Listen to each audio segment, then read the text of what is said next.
There we go. Yep. Okay. Alrighty.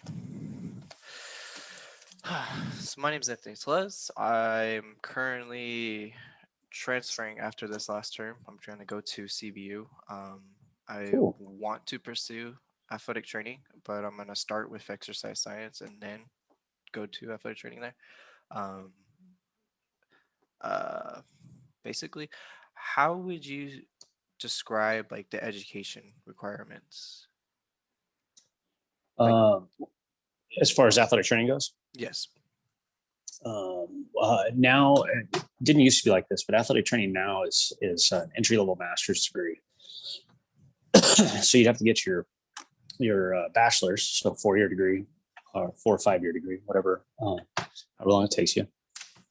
Uh, and then you apply for master's programs, and uh, and they have to be an accredited master's program. So what we call entry level masters means you have no real athletic training experience, formal athletic training experience until you get into these programs, which is great. Actually, it's worked out. I was a little bit nervous about it when it started because it wasn't like that when I was in school. When I was in school, it was a bachelor's only.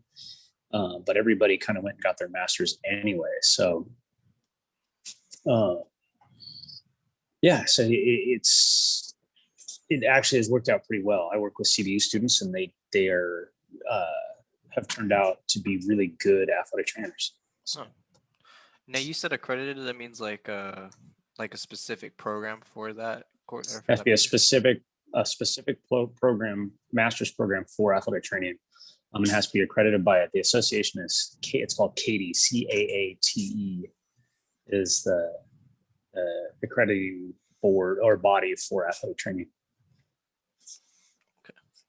Yeah, because I remember I want to say my sophomore year of high school, so like 5 or 6 years ago. Um, they were telling I was researching it because I was kind of invested at the time, so I was researching it, and I guess they had a not a debate, but they were arguing back and forth whether or not you need a bachelor's or a master's. So that makes a lot more sense now. Everybody argued about it for a long time. The decision was actually made about 15 years ago. So Oh, it's kind of the argument's been over. that's weird. Or at least I looked it up and it was there. Maybe it was the old form. I don't know. But okay. Um, so yeah, CBU. Where did you go um for your masters? I got my master's at Chico State University. Uh, I did it in athletic training education, actually. Okay, athletic training. And now is that specifically geared towards teaching as well as athletic training, or is it? No, it was at the time just an advanced athletic training education. So it ended up being that it did teach you how to teach athletic training, which was kind of fun Okay, because that's something I looked into. But um, at the time, it was just to further your education in athletic training. gotcha. Now, in order to become like a someone who would teach athletic training or kinesiology classes, you would need to get like a teaching credentials, right? No, I just needed to have a master to teach here, or to actually teach at any college. You just need to have a master's degree in a related field. I did If not you know want to that. teach, and if you want to teach high school, you have to get a teaching credential. Ah, okay, that makes more sense now. Credential. Okay. Now, before you actually came established, did you do an internship before you actually signed up for any like actual careers? I was, um, well, at the time, I had to do internships. So when I was in school, you had to do an internship in order to become an athletic trainer. Uh, Now you still do internships, but it's more formalized. At the time, I was just, it was just part of what you did, but it wasn't a formal education part of what you did. You just kind of were there, to be honest with you. So you just And go now and it's more formalized. Yeah, absorb the you just kind of go information. and observe and be there. Gotcha. Let's see. Oh, okay, I have a question because when we were watching the interview that she did on you, I have a Okay. question here that says, how'd you get the experience prior to the job at the clinic? Did you need experience to work at the clinic, or was it just because of that internship and then you got the job? Well, so athletic training is kind of medical professions are kind of funny. You get experience during your education process. You have to complete so many either educational rotations in a clinical setting. So either with uh, an athletic trainer or in a certain setting. Uh, and so when I completed a ton of hours, educational hours in an athletic training setting when I was in college. And then that sets me up for my first job, uh, including internships and whatnot. But you have to get those internships are part of the formal education process. So, Gotcha. Now, where would you say would be the best place to get experience, other than like schools or because I was interested in going to this clinic because my dad currently does physical therapy. okay. So I was interested in going there and being like, hey, could I do an internship, get the gist of like, so I could get the experience and understand like how everything goes. The problem with that is most people will not recognize, unless there's a certified athletic trainer at the clinic, most people won't recognize those uh, as athletic training internship hours. Okay. So there needs to be a certified athletic trainer around. So physical therapy wouldn't be the place to go. So somewhere more heavily set on the athletic training. Yeah. And that's Gotcha. why you see a lot of people doing internships at schools and observation hours at schools. Yeah. Now another question would be athletic training. It's not just limited to schools, right? You could go anywhere that requires it. Yeah. Yeah. I didn't, uh, I mean, I've worked at schools most of my career, but I also worked at Disneyland for 12 years and uh, I did athletic training at Disneyland. So it's, uh, yeah, there's athletic trainers at Cirque du Soleil in Vegas. There's athletic trainers at, you know, there's athletic trainers who work for UPS, FedEx, United Airlines. There's a lot of different jobs that athletic trainers can have. But it's like injury prevention is kind of our specialty, true injury prevention rather than doctors talk about injury prevention. And what they usually mean is they prevent further injury once an injuries happen. When athletic trainers can actually do, uh, injury prevention before the injury occurs. Mm-hmm.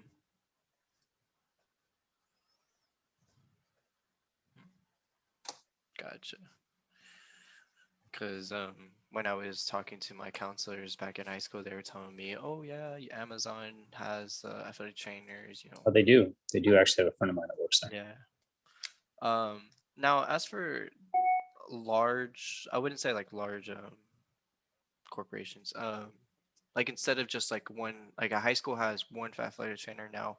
Would you say colleges have a group of athletic trainers or one main athletic trainer or Most colleges have multiple athletic trainers. So there's multiple? like Okay. here at RCC, we have 3 athletic trainers. We actually need 4. And then you can go to like University of Washington where they have 12. Jeez. Yeah. So it just depends on where you are. Now, the athletic director is the higher up, right? That's like your boss, The athletic basically. director, so an athletic director is somebody who oversees all of athletics, so all aspects of athletics. Mhm. Mainly, they manage people. Then there's you trickle down into, there's director of sports information. We have director of compliance, and then um, the 3 of us split up our administrative responsibilities. There's no one of us that's in charge. Gotcha. Uh, but in most places, they have a director of health services for athletes, a director of athletic health services. And so that is something that we're looking into. Gotcha. Okay. Let's see here. Yeah. Oh, as for schedules and time, obviously you're very busy throughout the day, but do you have like weekends off, or is it only if there's no current games going on? Like, Depends on what, yeah, it depends on what's going on. It's not yeah, that's what I figured. necessarily, you're kind of a slave to athletic schedule. My typical week though, I work about, 8 to 9 hours. So 9 to 6. And I don't, yeah, it's not terrible. I can adjust my hours accordingly. I don't have to be necessarily stuck at work all the time. But sorry, You're fine. so I apologize. I'm looking for something specific and I can't find it. It's driving me crazy.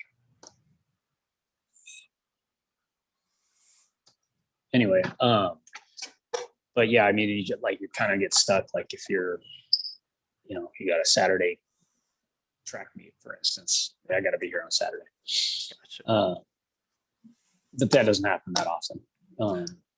And we adjust our hours accordingly. Gotcha. Now, if they were to have practice on the weekend, would you have to be here or no? It depends on what's going on. A lot of times we ask them to not do that, but yeah, we do have some of that. Gotcha. Again, it's all dependent on, situational. If, for instance, because we also try to keep ourselves to about 45 hours a week. If for some reason, we have a Saturday practice, maybe we'll try and get Monday off, or try and adjust to it. Or like in the month of October, basketball likes to practice every Saturday, so we split that up. So we're only covering like 2 Saturdays. Okay. That's actually pretty smart. Yeah, it ends up working out pretty well. Now, since I obviously there's more than one of you, but if it was just like say like in a high school situation where there's only one athletic trainer and they wanted the day off, would they have to contact another athletic trainer or? Well, so I worked at high school for a long time, and I tried to be nice, and when I took a day off, I tried to hire somebody. The problem is, technically, that's not your responsibility. When you're an employee somewhere, you are allowed so many days off a year. So if something goes wrong, it shouldn't be your responsibility for them. They have to figure that out. The problem is athletic trainers tend to act like, we need to solve all the problems in the world. I learned pretty quickly, like, hey, we can't solve all the problems in the world. So if you need a day off, you take a day off. Gotcha. Well, that makes sense. So basically, it's the school's problem, not your problem. Yeah, basically, I mean, you're an employee of the school, so if there's, something's wrong. You can't be responsible for filling that spot. That's not your responsibility. So, but people do that all the time. It's pretty crazy. Now, I understand that obviously you're doing your work and looking up whatever, but do you have a lot? No, you're fine. No, I was just gonna say, do you have like a lot of paperwork to go through and like? Yeah, piles of paperwork. Right now, COVID makes it a little bit more difficult, but yeah, we take notes just like when you go to the doctor, or when you go to any medical facility. We take notes on everything we do. One, for review purposes. Two, for legal issues. If somebody, if we don't take notes and somebody says, hey, they did something wrong, and we have a note that says, no, this is exactly what we did. And what you want is for somebody to say, if they say, hey, you did something wrong, you say, well, this is exactly what I did. and the person says, "Oh yeah, that's exactly what they did," you can go back and it's a legal thing. So Yeah, so you leave a paper trail, basically. yeah, take lots of notes, but uh, it's not terrible. I can think of worse things. Would you say that you're more at your desk or more out in the field?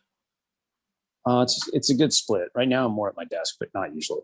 Well, yeah, it's a split. Okay. Now, are there like, because like, is there like specific paperwork for deadlines, or is it just Sometimes usually it on? depends on what you're doing. It depends what you're working on. Like I work on. I was just looking up administrative projects. I've, we're working on policies and procedures, so that's a lot of stuff. Like we have to have everything written down on what we're doing, how we're doing it. Uh, because what should be able to happen is if I'm sick or I'm out for some reason, or all three of us are out for some reason, they should be able to hire people. They come in and know exactly what's going on because they have these manuals with policies and procedures. Okay, So that makes sense.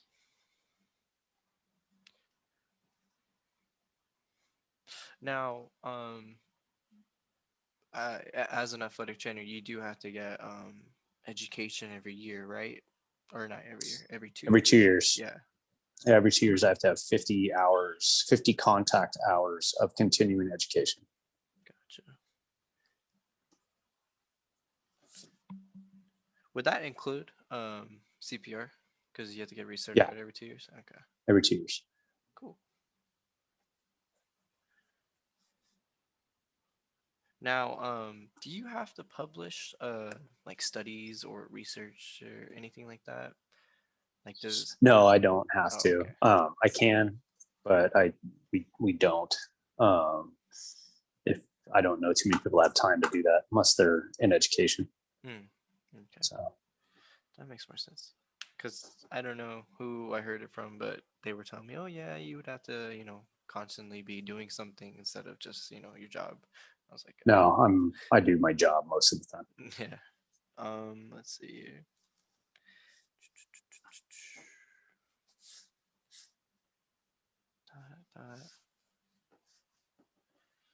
Would you be okay with discussing salary? You don't have to be specific, but Yeah, just like that's a fine. general range.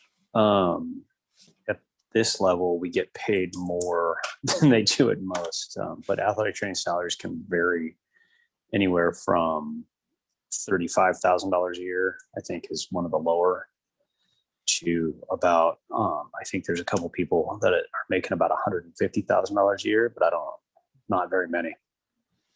Gotcha. A high salary would be six figures, like $100,000. Sheesh. Um, Sounds like a lot, but it really isn't enough. yeah.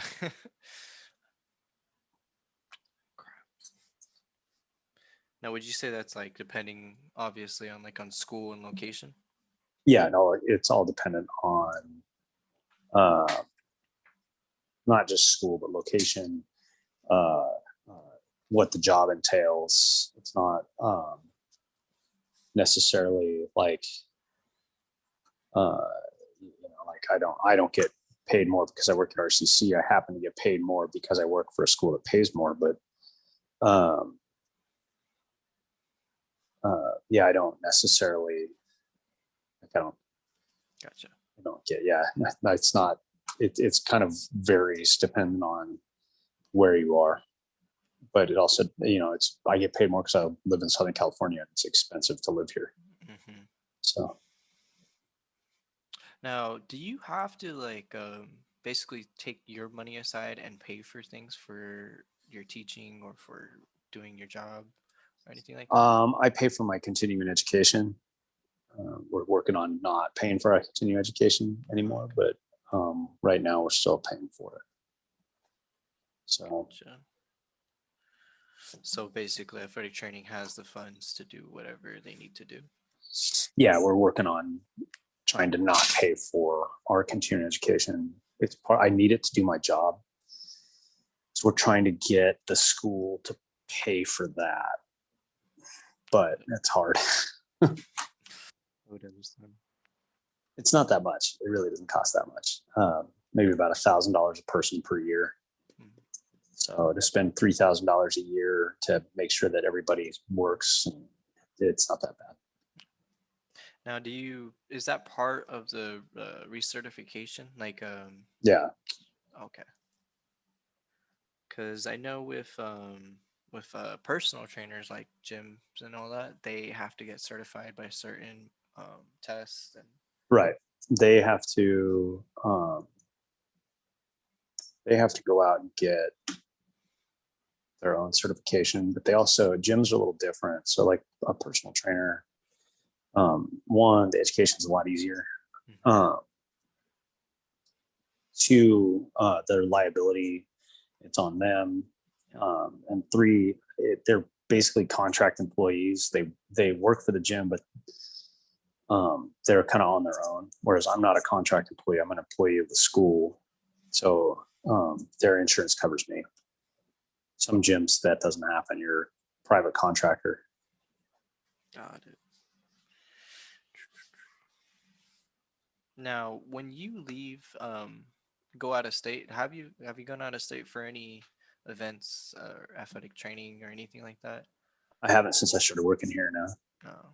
No, because I did read an article saying that if an athletic trainer were to go to another school out of state and then they were to help a kid or help whoever gets hurt, like an athlete, that they could possibly get sued or Not maybe like anymore.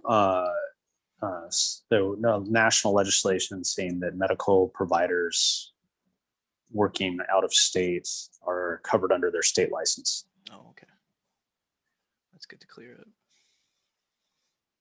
Now you can't, like, I can't just go out and work out of state. Like I can't go to Vegas and work a competition in Vegas unless I'm with my team. If we went to Vegas as a school, I could provide care for my team. Gotcha. I can't provide care for the other team. So you gotta stick to your team. Yeah.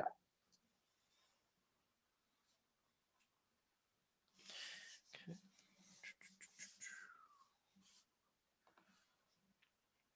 Now, would you say there's any cons to being an athletic trainer other than schedule? I would say. It takes a long time to make a lot of money.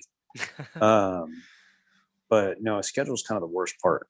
If you can get around the schedule, be kind of a slave to athletic schedule, then it's pretty fun. Like I enjoy it, but it's not. You have to be okay with the schedule. You can't. Yeah, you can't say, "Oh, I'm an athletic trainer," and get mad that you are working in athletics. That happens to a lot of people. It's a really high burnout rate. And it's because people don't understand that they got into it, but they can't change that part of it. You can make it better for yourself, but you have to kind of work around it and work hard to change that thought process. Gotcha. Because when the CBU, when they were doing their orientation, I had a couple of the professors. They were talking to us about, oh, this is kinesiology building, this is that. One of them was formerly an athletic trainer, but she was like, yeah, I couldn't do the hours, and so I got into exercise therapy or physical therapy. That happens a lot. Yeah. They don't like the hours. The problem is also people don't. There are certain jobs, like let's say Division One, for instance, like NCAA Division One. They may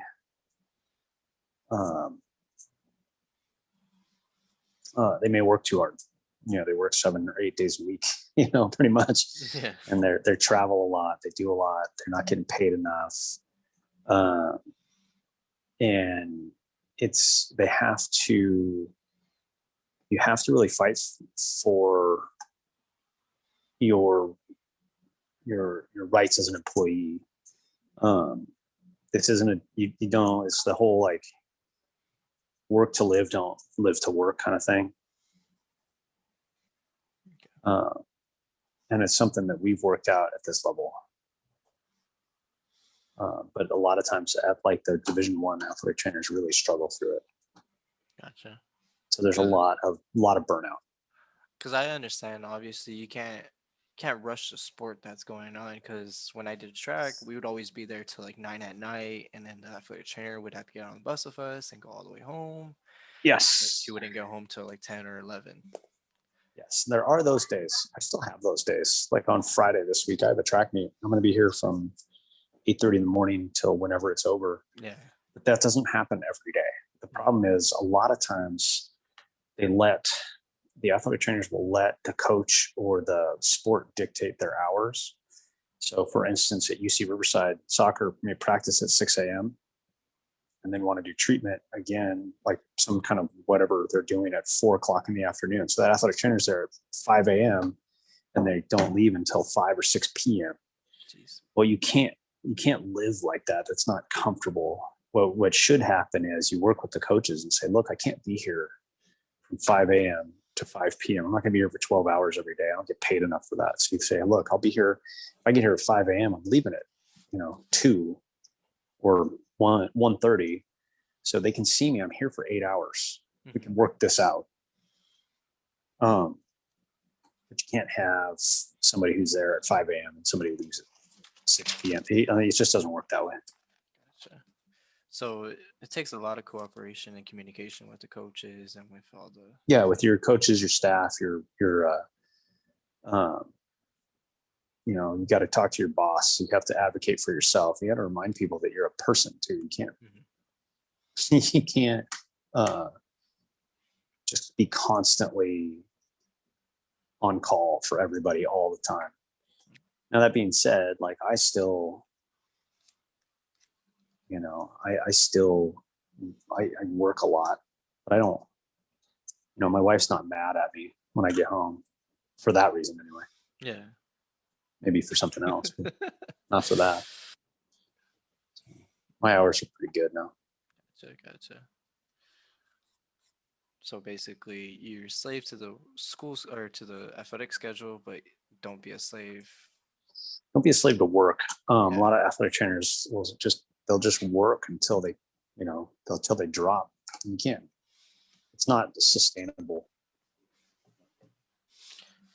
So. Gotcha. And what would you say would be the best part of working? I have to watch sports for a living, dude. Right? Okay. Look, I mean, I'm wearing a hat, t-shirt. This is me, and this is my normal workwear. So, yeah, it's the best part about the job is I wear running shoes to work. I get to get dirty. I get to be out in the sunshine. So. I remember I would always think like I get front row seats to whatever I'm watching. I get the best seats in the house to every sporting event I go to. Exactly. But there's a trade-off to that too. Is I am so tired by the time I'm done because there's no, like, I don't get to watch sports the way normal people watch sports. You're watching sports for a reason. Yeah, I have to constantly pay attention. And I'm listening for certain things. I'm watching for certain things. I'm not watching, like, I can tell you a lot of games that we win or lose or whatever. I'm not watching that stuff. I'm watching athletes move. I'm watching people hit each other. I'm watching the stuff that nobody else watches. Like if you're watching a football game, you might be watching the touchdown. I'm watching the guy that just got killed in the backfield. So. Gotcha. Now, what would you say would be your worst, like the worst thing you've ever seen happen, like someone popping a bone out of their skin or something? I saw a kid get his neck broken. He's paralyzed from the shoulders down. It just happened to be I was the only athletic trainer there. Now you would have to put him on a board and make sure you don't move his neck. Jesus. Scariest thing I've done to this point, which is actually pretty good considering some people have done CPR on other people because they're dead. Wow. That's not okay. I'd like to never do that.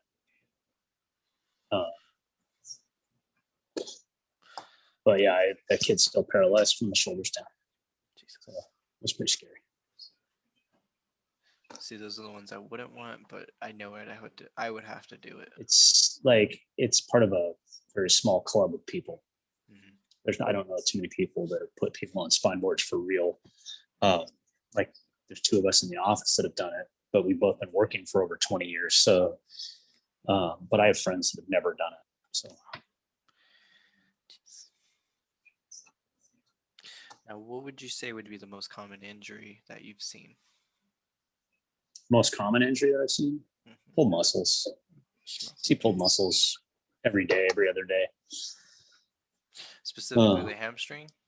No, depends on the sport. Oh, yeah, Track, it's the hamstrings, biceps, or your like a pec because you're pushing constantly. Quads, you just see them all the time. Calves, people pull muscles every day. That's pretty common. Followed by sprained ankles. Sprained ankles is probably one of the more common kind of acute injuries. See, I would always pull my hamstring just because I would say, yeah, I stretched, but really I didn't. Athletes, when they tell you they stretch, you can tell when an athlete stretches. They don't have to tell you. Exactly. As soon as they say, yeah, I stretch. No, you don't. Liar. Let's see. Yeah, that's pretty normal. That's pretty common. Just muscles in general, though. Let's see what else. I think that's almost it. Now, as for like actually like learning things, did Mhm. you were you like formally taught, or was it just due to like the interns and No, I had formal classes as well. When I was there was only about 5 formal classes. But now it's much more, there's a lot more formalized education. Uh, I had about 4 classes. I had what was called athletic training 1, fieldwork 1, 2, and fieldwork 2. Plus, like I took biomechanics, kinesiology, movement classes, that kind of stuff. But now they have like upper extremities where you learn about injuries in the shoulders and arms and stuff. And they have lower extremities and learn about injuries in the leg and stuff. So that's the class. Like I said, that's just more formalized now. so everything's segmented and you learn everything Yeah, individually? Oh, yeah. okay. Like you have a whole class on dealing with the head. So, Gotcha. Because right now, or not right now, today, I have to actually register for my classes for CVU. So, yeah, you'll take there's an intro. Really, it's an intro class. It's you'll take, I think, probably emergencies. You can take as an undergrad, and you'll take like intro to athletic training, I think. gotcha. Okay. Bam.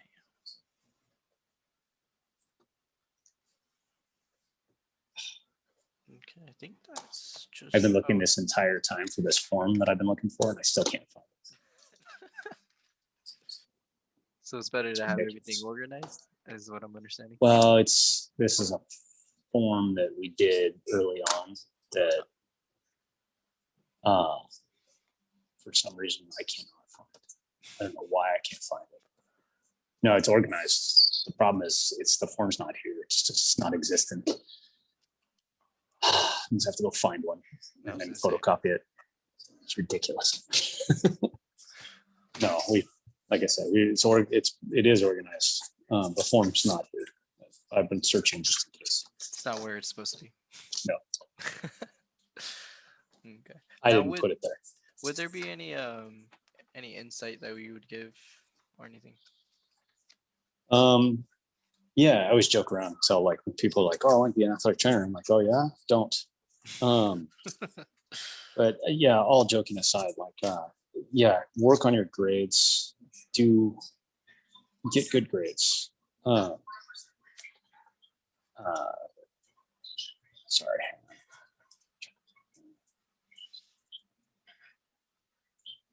Nothing. Got it. Sweet. It's not here. Definitely not here.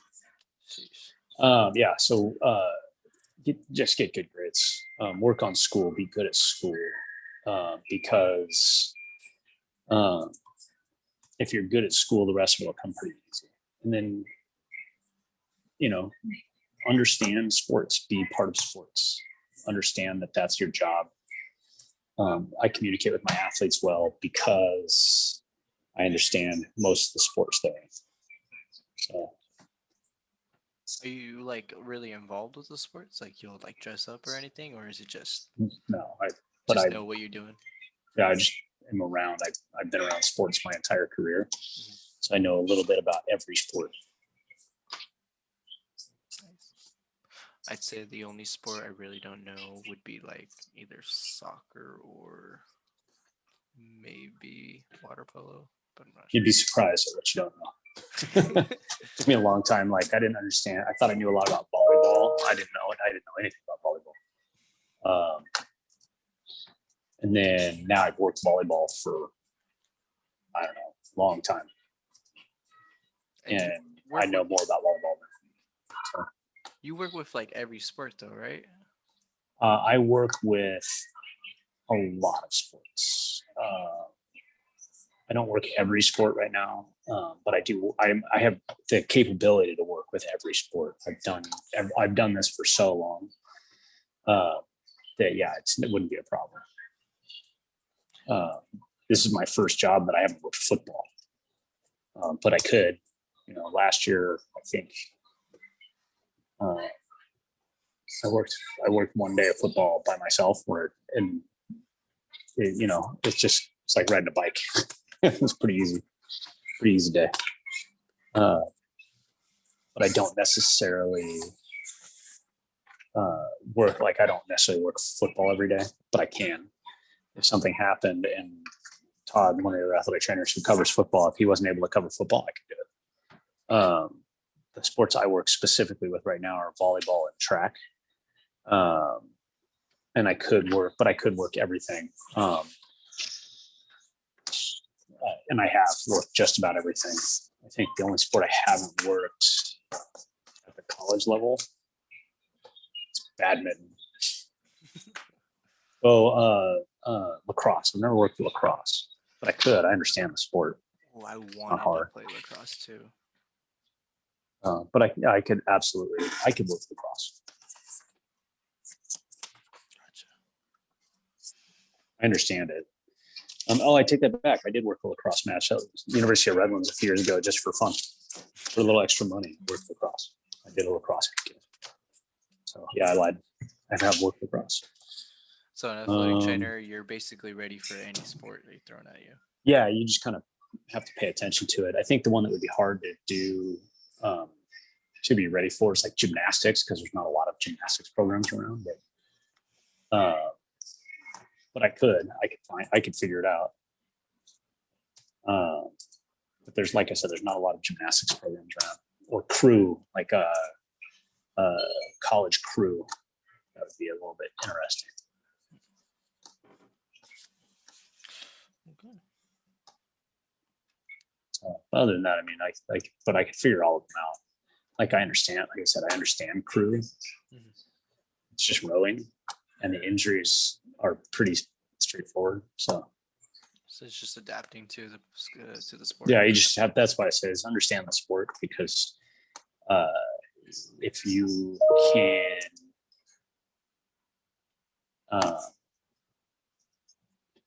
Hey Todd, our vacation hours just came out.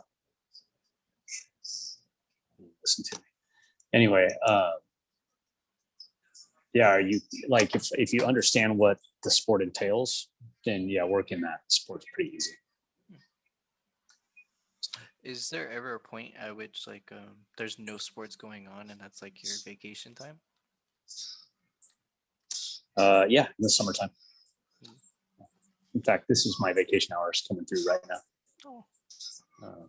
I have 80 vacation. I have 2 weeks of vacation coming. Jeez. Suckers. Okay. I think that's just about everything I wanted to ask and know. But yeah. Thank you. I appreciate this though. Yeah, no problem. Cool. I hope you get that form and figure it out. Yeah, dude, it's gonna take me all day. I don't know where this form is. Well, Sorry. there we go. No, you're fine. Yeah, but good luck on this stuff. Enjoy. Good luck at CBU. Thank you. I'll try my best. Let me know if you need anything. I'm here. Great. Thank you. Cool. All right, man. Talk to you later. You too.